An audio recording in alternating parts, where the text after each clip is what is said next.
Okay, Right, take it cool. away. Awesome. Well, how's everyone doing? A little bit more energy? Okay, well, I tried. All right, well, I'm glad that we could squeeze in some navigation talks between all the ROS2 information. But I'm Steve Masensky. I'm a senior robotics engineer at Symbi Robotics. If you're unfamiliar with us, we build Tally, which is the first fully autonomous robot for retailers. We're live today in many retailers across the US with no one monitoring, automatically docking. It's a pretty exciting time to be live. So I'm going to be talking to you today about the Spatio Temporal Voxel layer, which we call STVL, and how you can work with it. Just by a quick show of hands, who works with a navigation stack, basically on a daily basis? Okay, about half. Who's actually written CostMap 2D plugins before? Oh, okay, more than I expected. And who's had issues with the current implementation of the Voxel layer before? All right, but all the same people. All right, well, good to hear. So for the people that didn't raise their hand, I'm going to start off talking about the navigation stack in general, just a quick overview, as well as CostMap 2D, and then I'm going to talk a little bit more about the package. So let's start off with ROS navigation. So I'm not going to try to go through everything that it does, but just kind of the big piece of information for the people that didn't raise their hands.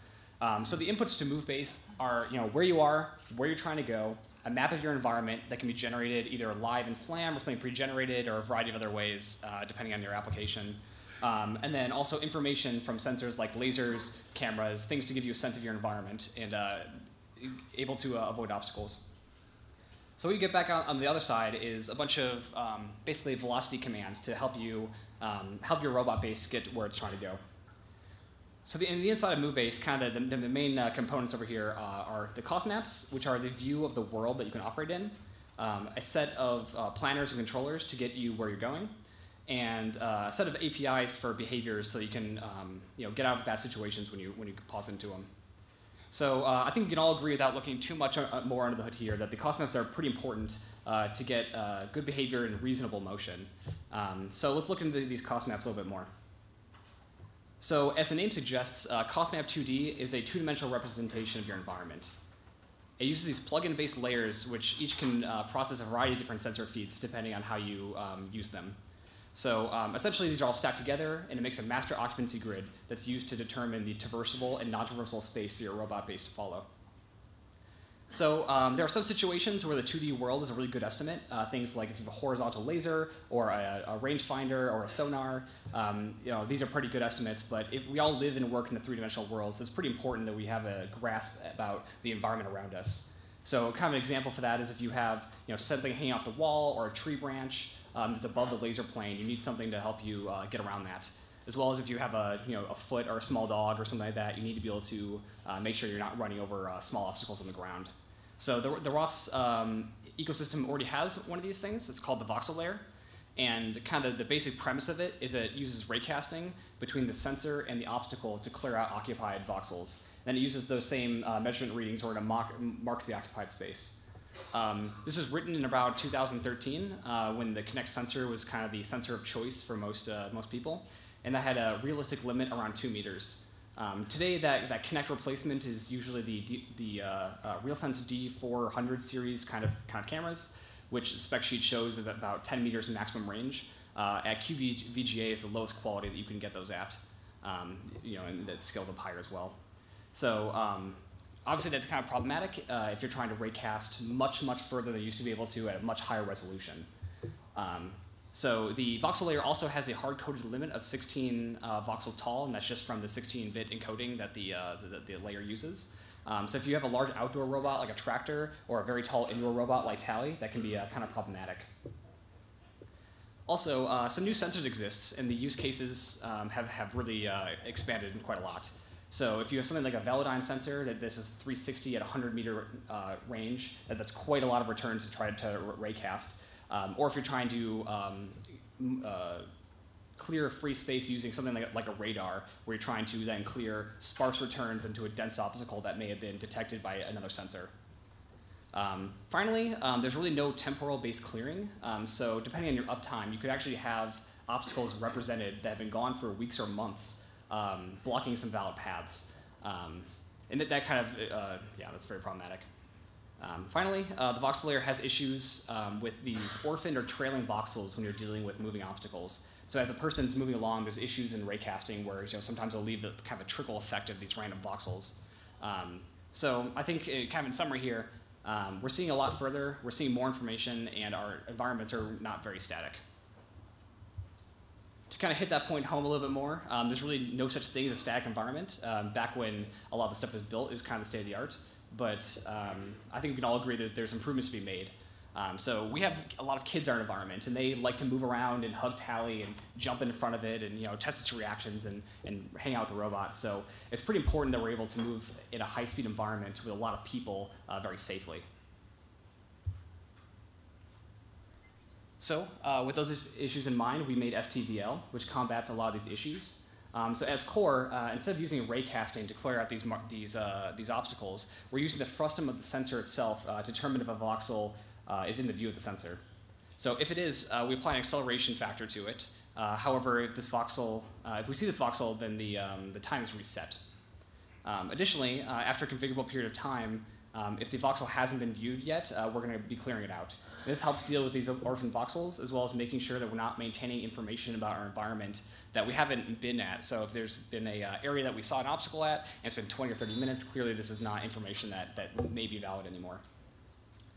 We're also leveraging a lot of data structures developed by DreamWorks animations that don't restrict to 1632 or really any pragmatic height limitation. OpenVDB itself is a really remarkable piece of technology, and it's the keystone that really kind of makes this approach valid. And we allow for processing many sensors at the same time with a pretty significant reduction in processor load. I don't have exact numbers to share today, but in one configuration that we tested, we would see about 80% of a core used by the cost maps alone. And with this layer, it dropped to about 15 to 20%. So it's not really in the scope to talk too much about OpenVDB, but I kind of want to give you some brief overview for context. So it's made by DreamWorks Animations, and it's used primarily to represent the sparse volumetric level sets used for their movies. So as you can see, How to Train Your Dragon, amongst many others, have used this technology. It contains mostly a highly optimized octree with variable branching factors, and there's a lot of really neat tools that it provides for manipulating these voxel grids, amongst other things. If you're interested in hearing more about it, there's a paper down there, or you're free to come up and chat with me later. So currently, we've implemented a 6-plane frustum for acceleration models. And that's kind of the same thing you expect to find in a video game application or graphics or a variety of these other fields. So given the range and the field of view, FOV, we can determine whether voxels are inside of the frustum. If it is, we're going to hit it with some acceleration factor where the models we've implemented today are linear and exponential. And yeah.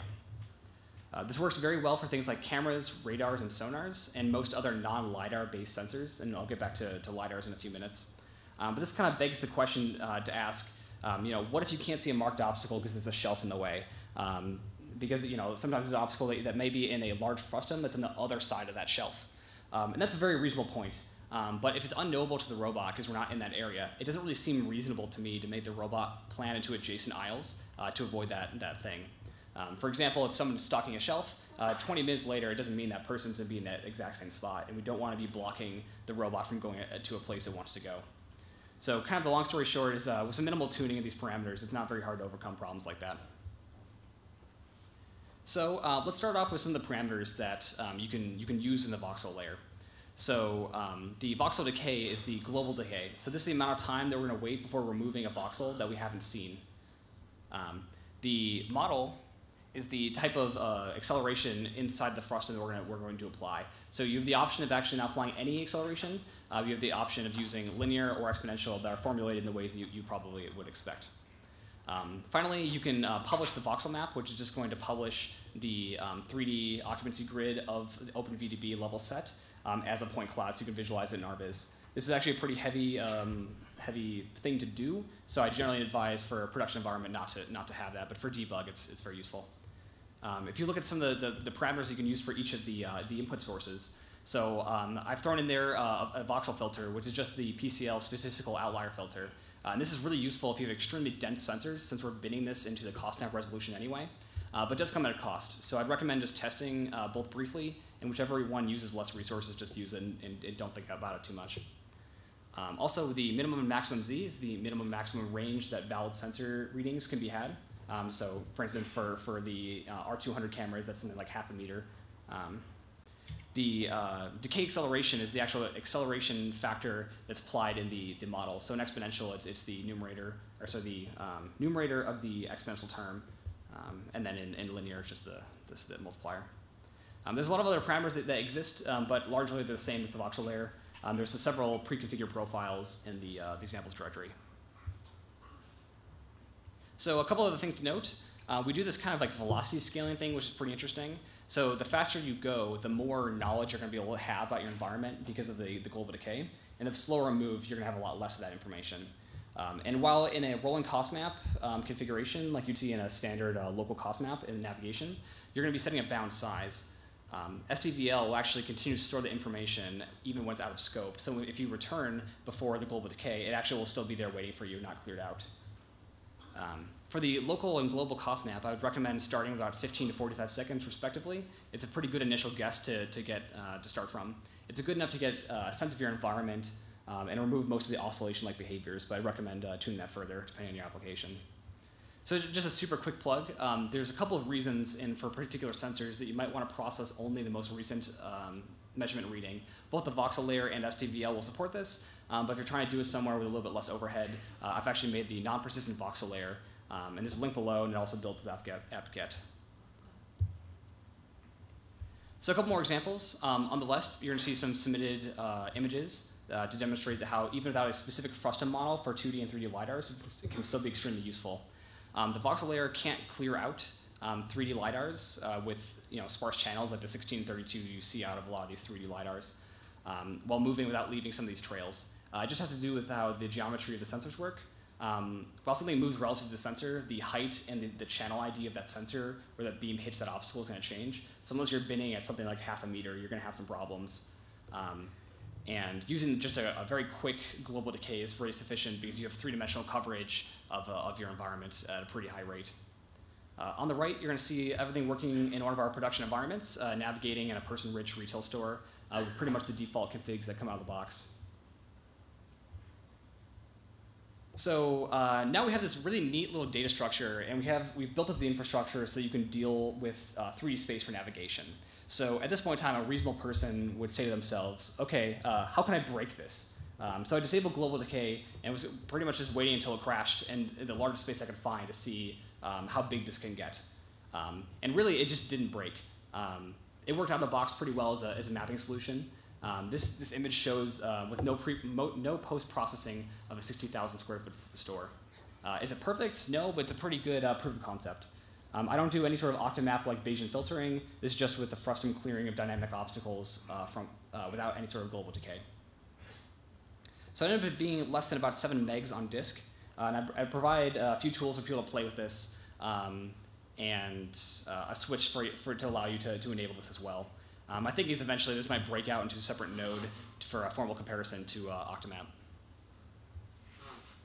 So what's next? So right now, the frustum that we have put together is just the standard kind of 6-plane frustum that you'd expect. But it's pretty simple to support 2D and 3D LiDARs as well. Basically, it involves just finding the effective donut frustum that these sensors make from the azimuth, elevation, and range. I don't have any particular use for this, but I'd be happy to point people in the right direction to implement it, and I definitely integrate it. I've had really no issues in the 2D world with things like the SICK and Hukuyo like 2D LiDARs. So I wouldn't necessarily recommend using this layer for that. The current obstacle layer works very well. There's a couple of other improvements that could be made via parallelization. You could probably get another order of magnitude or so back when you're processing many sensors. And I've noticed a lot of robotics companies are starting to add more and more and more sensors. So that's becoming more and more important. There are a number of other features that are kind of low-hanging fruit since we're iterating through the local grid at 5, 10, 15, 20 hertz. It's generally something that people avoid doing, but we're already doing it, so we should capitalize on it. There's a couple other directions that the mapping could break into. I kind of imagine the repository over time is to transform into something into like a 3D toolbox where SDVL is one of the elements of that toolbox. And we could do things like octamap. It could turn into something like a dense multi-resolution SLAM. It could do there's a bunch of different areas this could go into.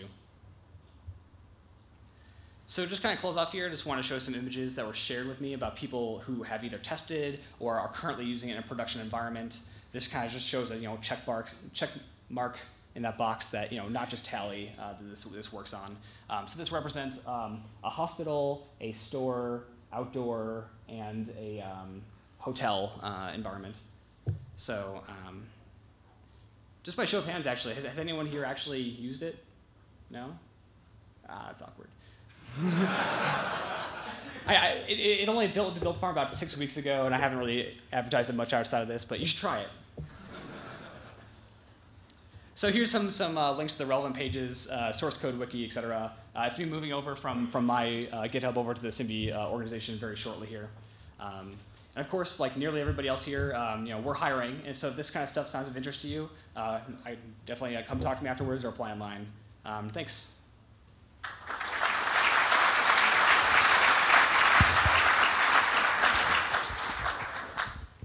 All right, if you want to make your way to the microphones for questions. Thanks for the talk. It was really interesting to see how the animation and robotics have merged. Yeah.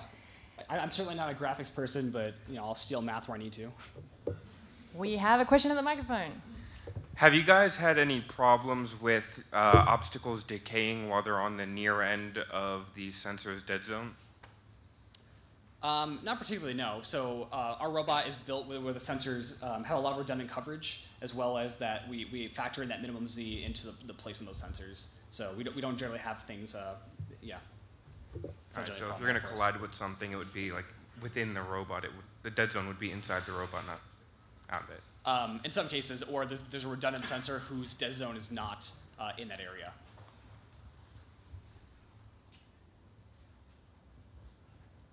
Hello, I got a question from the live streaming.